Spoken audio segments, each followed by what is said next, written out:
And it's a cloudy day, a snowy day, windy day. It's basically a February day here across the region. Satellite radar picking up on those snow showers right now. Again, lake effect snow. Not expecting too much in the way of any significant accumulation, but there might be a few slick spots here throughout the afternoon and into the evening. So make sure you take it easy out on the roadways there. Now, as we head out to the wider view, what do we see? Well, the lake effect snow, thanks to the northwesterly flow above. But besides that, really not much happening across the region. Taking a look, you can see that snow falling outside of our studio overlooking Johnson City right now. We are looking at temperatures in the mid-20s. Like I said this morning, we're not really going to see temperatures fluctuate all that much. Going to be holding steady in the upper 20s. And we are seeing a few spots like Norwich, for example, at 30, 31 in Chenango. A few spots in the lower 30s. But most of the region is going to be stuck in the mid to upper 20s. 29 East Sydney Lake, 29 in Vestal, 29 also in Owego, looking around 27 in Oneonta. Berkshire, currently the coldest spot on the map. Currently around 23 degrees, and off to the east, Stanford at 26, 27 in Roxbury, and 30 in Margaretville. So the headlines, yeah, the rest of the day is looking rather breezy, but those winds will start to subside as we head on into the evening time. We are looking at a pretty quiet Wednesday, albeit cold. Temperatures only reaching the lower 20s, maybe some spots struggling to get out of the teens. However, yeah, first alert weather day for Thursday. Not looking great out there, especially for the morning commute. We'll touch on that in just a moment.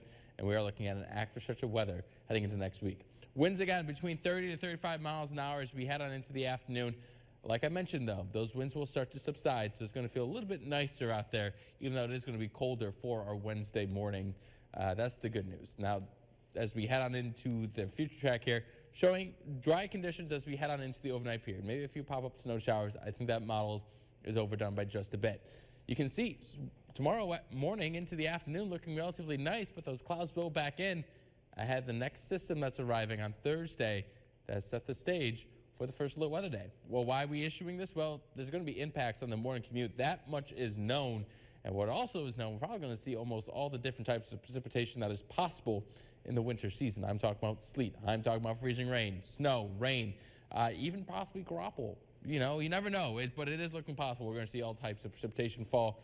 It is going to be snow at first. Temperatures are going to be below freezing, and then we're going to get a mix, probably a sleet and some rain, maybe some freezing rain mixing on in there as well before fully transitioning over to some rain. And then we are looking at that exiting the region by Thursday afternoon. So let's take a look at what the European model is showing. And you notice area-wide snow, maybe some freezing rain mixing on in as we head to the south. Now, as we head on into the mid-morning, early morning, you'll notice snow up to the north, maybe snow off to the east as well. The rest of us dealing with that freezing rain. Remember, freezing rain, there's a large area of warm air aloft and a very thin layer of cold air at the surface. That's why it freezes on contact.